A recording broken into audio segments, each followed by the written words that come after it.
It was a dark and rainy day in February when I was hit by a small red pickup. February 15th. I was told I flew 15 feet before landing smack on my head. Apparently, the driver was drunk and didn't see me crossing. I don't remember that day at all. 4 weeks I slept in a coma that many feared I would never come out of. I was placed in a ward of children and teens with major bodily harm or disease. My roommate was a boy named Mason. I never did find out his last name. For the time in which I slept, he found out bits and pieces of me from my various visitors. My favorite color, what music I liked, and other random things. The day I woke up, I was showered with love and attention from my family, and it took me almost an hour to realize the presence of the boy laying in the bed beside me. He flashed me a lopsided grin and quietly went back to the book he was reading. Eventually, I was left in peace, and after about 20 minutes of mental debate, I spoke up and asked him his name. His voice was smooth and low and never failed to make me shudder. We spent the rest of the evening playing 20 questions and becoming familiar with each other.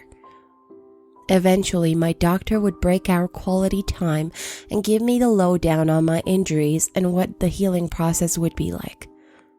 He told me that when I was hit, not only did I give myself a nasty concussion, but my legs were also broken in my oh-so-graceful landing.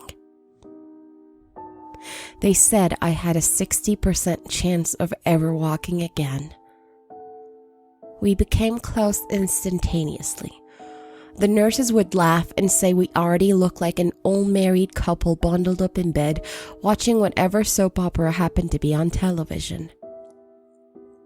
Mason would just flash me his trademark grin while I blushed and buried my face in his chest. We both had our good days and bad ones, Mason and I. On a particularly tough day of treatment for him, we both lay together with him trembling in my arms. I'll never forget the feeling of his soft hiccups or the knot at the pit of my stomach. I finally got up my courage and asked him the million-dollar question. He had Hodgkin's disease. I don't think either of us slept that night. While my legs were transitioned from casts to braces, Mason's chemotherapy began. However, with that fail, when I'd come back frustrated or in tears over a difficult session of therapy, he'd be there to comfort me with soothing words and reruns of I Love Lucy. Over the weeks, the chemo began to take its toll. His brown curls thinned to almost nothing. Dark circles took permanent residence under his eyes, and his skin turned as pale as snow. As my legs grew stronger, the day I was released no longer seemed like something to look forward to. The day we decided to shave his hair was the day I broke down. I told him I would do anything, give blood, bone marrow, anything to make him get better faster, but he just shot me a smile that instantly made me melt and wipe my tears away. 60%. Mason had a 60% chance of beating his demons, same as me. On May 12, I was officially released from room 104. I would walk with a limp most likely for the rest of my life. Every other day, I would visit Mason. Each time I would leave, we would take a picture together. Over the months, I could compare our first picture and our most recent one and see how much he was deteriorating. It was heartbreaking. August 17th was the first time I lost him. Overnight, a high fever had broken out, and his heart stopped for 4.5 minutes.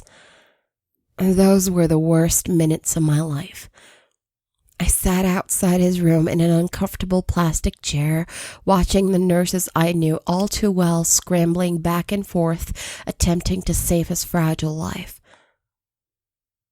I didn't leave his side until he squeezed my hand, winked, and told me to go home and take a shower. After that, I vowed I would never let him leave me alone again. I guess the odds weren't in Mason's favor, for by the time Thanksgiving came around, he was almost a skeleton. But I didn't care. He confided in me that night, accepting the fact that his time was almost up and promising to wait for me on the other side. I begged him not to go, but he just lightly shook his head and rubbed soft circles into my back. He wasn't going to survive to see Christmas. That was 2 months ago. No longer being able to bear to see him hooked up to all sorts of machines, we decided to steal away in the night together. I bundled him up, and we drove away in my mother's car until we arrived at an old cabin my family would stay in during the holidays. Mason and I couldn't be happier. I don't care that I'm on the news every night, or that every cop in the county is looking for me. All I care about is being with Mason forever. Even if his flesh is crawling with maggots and beginning to peel off his bones. Even if the smell of his rotting cadaver never fades from my skin. His lips are still warm at night, and he often whispers sweet secrets into my ear before we sleep. No one, not the police, doctors, or anyone else, can ever separate us. I'm ready for them when they come. I made sure to bring the sharpest scalpel I could find when we left the hospital. But until then, I'll lay in Mason's arms, or at least what I think were once his strong appendages, and we'll talk all night until he takes me away. We'll be together forever.